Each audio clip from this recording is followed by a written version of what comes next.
Hello students, welcome back to Vandana's tutorial. आज हम करने वाले हैं क्लास 5 हिंदी दूसरी इकाई का चैप्टर नंबर 3 भाई भाई का प्रेम। इसी वीडियो में बच्चों आपको इस चैप्टर के क्वेश्चन आंसर्स भी मिलने वाले हैं, तो वीडियो में अंत तक ज़रूर बने रहिए। और आपसे एक छोटी सी रिक्वेस्ट, अगर आपने मेरे चैनल को अभी तक सब्सक्राइब नहीं किया है तो प्लीज़ इसे सब्सक्राइब जरूर से कीजिए और वीडियो को भी ज़्यादा से ज़्यादा अपने दोस्तों के साथ शेयर कीजिए ताकि उन्हें भी ये जो चैप्टर है वो अच्छी तरह से समझ में आ जाए। तो हम स्टार्ट करते हैं हमारा चैप्टर भाई भाई का प्रेम। मनोहरपुर नामक एक सुंदर गांव था। तो बच्चों गांव कौन सा था? मनोहरपुर। आपको ध्यान में रखना है, मनोहरपुर गांव था। गांव की मिट्टी बहुत उपजाऊ थी। जो गांव था, जो विलेज था, वहाँ की जो मिट्टी थी, जो सॉइल थी, वो क्या थी? उपजाऊ थी। उपजाऊ मतलब फर्टाइल थी। जो वहाँ पे फर्टिलिटी बहुत ज्यादा थी। अतः गांव के अधिकांश लोग खेती किया करते थे। अतः मतलब इसलिए, देयरफॉर गांव के अधिकांश लोग यानी बहुत ज्यादा लोग थे जो क्या करते थे? खेती करते थे, मतलब फार्मिंग करते थे। इसी मनोहरपुर में दो भाई रहते थे।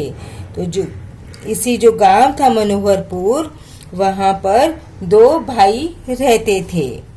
दोनों किसान थे। दोनों क्या थे? किसान थे। उनके घर अलग अलग थे। दोनों भाई थे, वो अपने अलग अलग घरों में रहते थे, पर दोनों में बड़ा प्रेम था। दोनों अलग अलग रहते थे, फिर भी दोनों भाइयों में क्या था? बहुत प्रेम था। दोनों भाई हमेशा एक दूसरे की भलाई की बात सोचा करते थे। जो दोनों भाई थे वो हमेशा क्या करते थे? एक दूसरे का जो भला हो, जिसमें अच्छा हो, ऐसा ही सोचते थे। इस वर्ष पूरे गांव में फसल अच्छी हुई थी। तो जो ये साल था, उस साल में जो गांव में जो फसल है, जो यानी कि जो खेती है, वो बहुत अच्छी हुई थी। कटाई हो चुकी थी, यानी हार्वेस्टिंग हो चुका था, यानी जो फसल थी उसको कटाई कर चुके थे। खलिहान में सबके अनाज के ढेर लगे थे। जो खलिहान था, वहाँ पे सबके जो अनाज है, जो क्रॉप्स है, उसके ढेर लगे थे। बच्चों, खलिहान क्या होता है? खलिहान वो जगह होती है जहाँ से हम खेत के खाद का जो अनाज होते हैं उसको बोरों में भरकर रखते हैं। तो जो खलिहान था, जहाँ अनाज रखने की जो जगह थी, वहाँ पे सबके क्या थे? अनाज के बहुत ढेर लगे हुए थे। एक दिन रात में बड़ा भाई लेटे लेटे सोचने लगा, मेरे दो बच्चे हैं, वे गृहस्थी में मेरी कुछ न कुछ मदद करते ही हैं। तो एक बार जो बड़ा भाई था, वो रात को जब लेटा था बेड पे, बिस्तर पे, तो वो सोचने लगा कि मेरे तो दो बच्चे हैं और तो जो वे मेरी गृहस्थी में यानी कि मेरे जो घर का कामकाज है उसमें वो मेरी थोड़ी बहुत तो मदद करते ही हैं। मेरे छोटे भाई के बाल बच्चे नहीं हैं, लेकिन जो मेरा छोटा भाई है उसके कोई बच्चे नहीं हैं। उसे सारा काम अकेले ही संभालना पड़ता है। तो उसे जो जितना भी काम है वो खुद को ही संभालना पड़ता है, खुद को ही देखरेख करनी पड़ती है। इसलिए मुझे उसकी सहायता करनी चाहिए। तो बड़ा भाई सोचता है तो मुझे उसके लिए, अब मेरे जो छोटा भाई है उसकी मदद करनी चाहिए। यह सोचकर वह उठा और खलिहान में गया। तो ये सोचता हुआ वह उठ गया, जब लेटा था बेड पे, और कहाँ चला गया? खलिहान में चला गया, जहाँ पे जो अनाज है वो रखा हुआ था। खलिहान में अपने अनाज के ढेर से उसने 10 गठरी अनाज बांधा। तो खलिहान में जाकर उसने क्या किया? जो अपना अनाज था, अनाज की जो ढेर लगा था, उसमें से 10 गठरी उसने अनाज का बांधा। उनमें से एक गठरी सिर पर रखकर छोटे भाई के ढेर की ओर बढ़ा। तो उसमें से जो एक गठरी थी, जो एक ये देखो ये रही गठरी, इसको बोलते हैं गठरी। तो ये जो एक गठरी थी, जो एक बड़ी सारी पोटली थी, उसको अपने सिर पर रखकर जो छोटा भाई था उसकी खेत की तरफ वो गया। ठीक उसी समय छोटा भाई भी अपने घर में बैठा सोच रहा था, और उसी वक्त उसी समय पर जो छोटा भाई था वो भी अपने घर पे बैठ के सोच रहा था। क्या सोच रहा था? मैं जवान हूँ, मतलब मैं क्या हूँ? जवान हूँ, यंग हूँ। जितना चाहे उतना काम कर सकता हूँ। तो मैं जितना चाहे मैं काम कर सकता हूँ, क्योंकि मैं क्या हूँ? यंग हूँ। जहाँ चाहूँ जा सकता हूँ। किसी कारणवश यदि खेती में फायदा नहीं हुआ तो कोई दूसरा काम कर लूँगा। तो वो सोचता है मैं यंग हूँ, मैं जहाँ चाहे वहाँ पे जा सकता हूँ। अगर कभी खेती में कोई कारण हो गई, कोई प्रॉब्लम हो गया, तो जो फार्म में हमारा फ़ायदा नहीं हुआ, प्रॉफिट नहीं हुआ, तो मैं कोई दूसरा काम भी कर सकता हूँ। मेरा खर्च कम है और मेरा जो खर्चा है वो भी कम है। लेकिन मेरे बड़े भैया तो बाल बच्चे वाले हैं, लेकिन जो मेरे बड़े भाई हैं उनके तो बच्चे भी हैं। घर गृहस्थी के खर्च अधिक है, तो बच्चे हैं तो घर गृहस्थी का जो खर्च है वो भी ज्यादा है। इसलिए मुझे उनकी सहायता करनी चाहिए। इसलिए मुझे मेरे बड़े भाई की क्या करनी चाहिए? सहायता, मतलब मदद करनी चाहिए। वह भी उठा और खलिहान में गया। तो वो भी ये सोचकर उठा और अपने खलिहान में गया।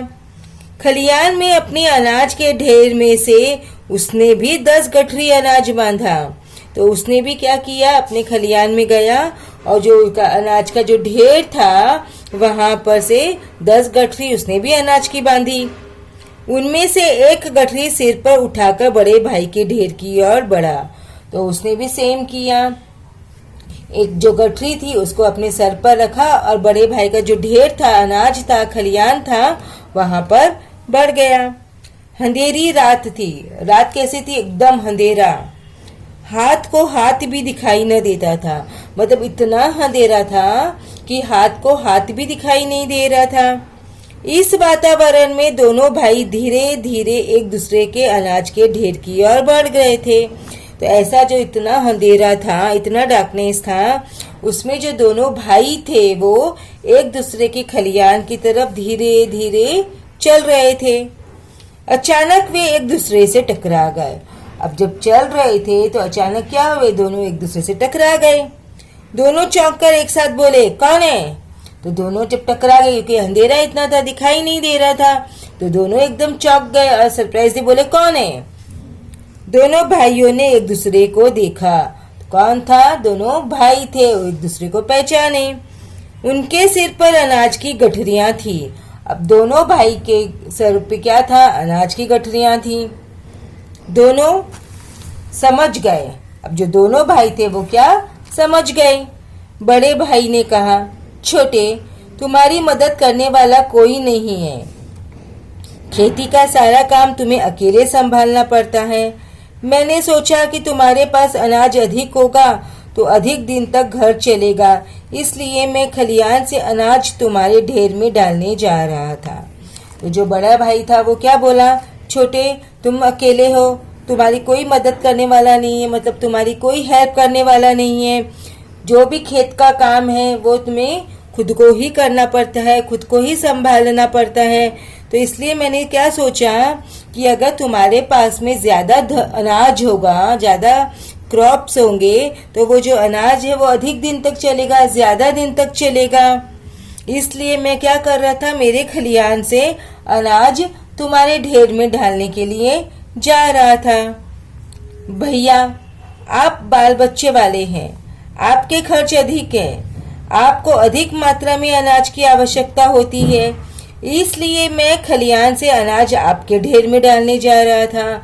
अब जब छोटा भाई क्या बोलता है, भैया आप तो बाल बच्चे वाले हैं, तो आपके बच्चे हैं तो आपके खर्च भी अधिक है, तो आपको अधिक मात्रा में अनाज की जरूरत होती है, इसलिए मैं अपने अनाज में से आपके अनाज में ढेर में अनाज डालने जा रहा था, क्योंकि मैं तो बाल बच्चे वाला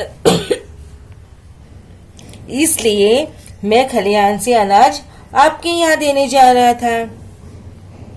अपनी बात कहते सुनते दोनों भाइयों की आंखें भर आई।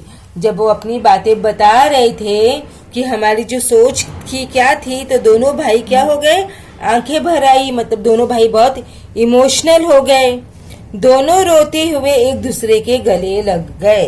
दोनों रोते हुए इमोशनल होते हुए एक दूसरे को गले लग गए। दोनों भाइयों के प्रेम की यह कहानी आज भी लोग भाव विभोर होकर सुनते और सुनाते हैं। जो दोनों भाई थे उनके जो प्रेम की कहानी, मतलब उन दोनों के बीच में जो प्रेम था उसकी ये जो कहानी है लोग आज भी एक दूसरे को सुनते हैं और सुनाते हैं। तो बच्चों अब हम करेंगे इसी चैप्टर के क्वेश्चन आंसर्स। पहले हम कर लेते हैं मीनिंग्स। कटाई, पके हुए अनाज के पौधे काटने का काम। खलियान, वह स्थान जहां खेत से काटकर फसल रखी और साफ की जाती है। गृहस्थी, घर का कामकाज। गठरी, कपड़े में बंधा हुआ सामान। बड़ी पोटली। नौकृति पूर्ण कीजिए। मनोहरपुर गांव में दो भाई ऐसे थे।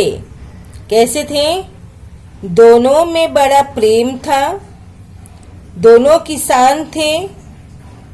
दोनों के घर अलग अलग थे। दोनों हमेशा एक दूसरे का भला सोचते थे। वाक्य पूर्ण करो। इस वर्ष पूरे गांव में फसल अच्छी हुई थी। किसी कारणवश यदि खेती में फायदा नहीं हुआ तो कोई दूसरा काम कर लूंगा। नाउ सही रूप में लिखना है आपको। आप देखिए, गिरस्ती इज रिटन लाइक दिस, गृहस्थी। अधिकांश इट्स दिस अधिकांश। खलियान इट्स अ खलिहान। कारणवश इस कारणवश। नाउ गद्यांश में प्रयुक्त विराम चिन्ह पहचान कर लिखो। तो ये कौन सा चिन्ह है जिसको हम बोलते हैं हाइफन, योजक चिन्ह। ये है कॉमा, दैट इज अल्प विराम। ये क्या है? पूर्ण विराम, फुल स्टॉप। इकहरा उद्धरण चिन्ह, मतलब सिंगल इन्वर्टेड कॉमास।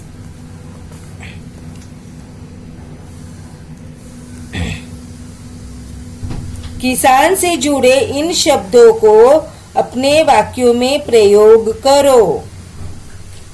पहला, मेहनत। किसान खेत में कड़ी मेहनत करता है। खेत, सर्दी, गर्मी, बरसात, हर मौसम में किसान अपने खेत में काम करता है। अन्न, किसान सारे संसार के लिए अन्न पैदा करता है। हल बैल, सूरज निकलते ही किसान हल बैल लेकर खेत की ओर चल पड़ता है।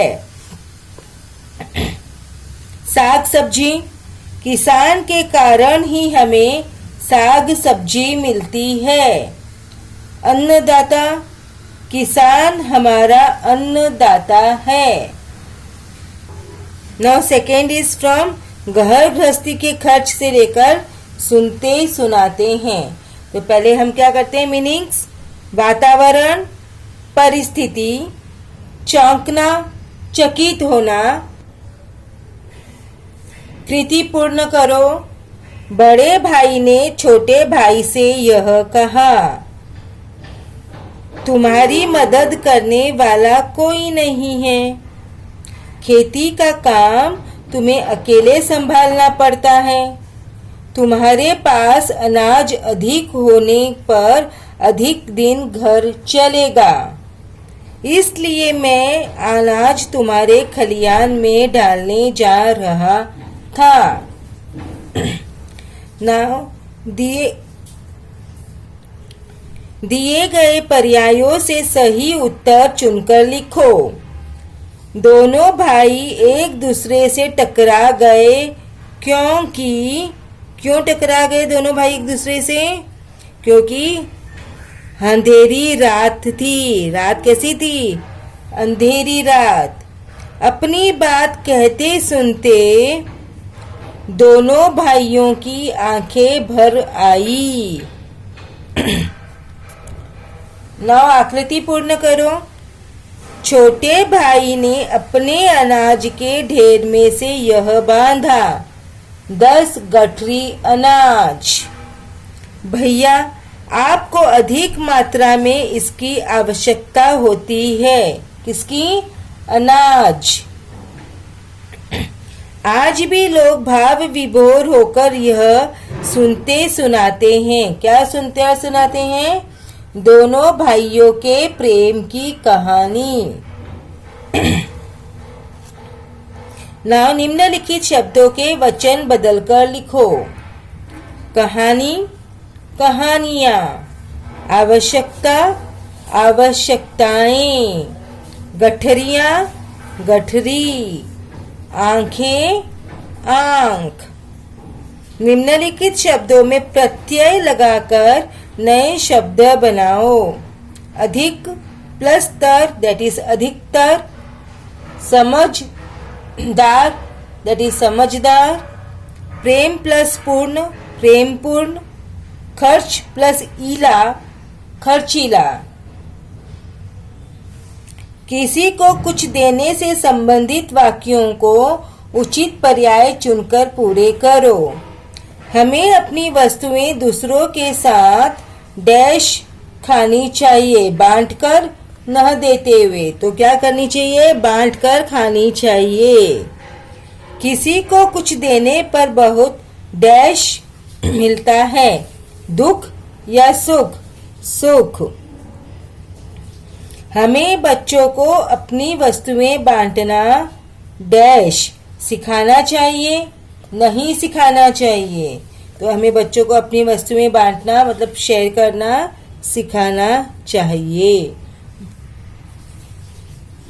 तो बच्चों, इसी के साथ में हमने हमारा जो चैप्टर 3 भाई भाई का प्रेम फिनिश किया विथ क्वेश्चन आंसर्स। अब हम नेक्स्ट वीडियो में करेंगे हमारा चैप्टर नंबर 4 बालिका दिवस। तब तक take care and keep watching Vandana's tutorial. मिलते हैं नेक्स्ट वीडियो में चैप्टर 4 के साथ।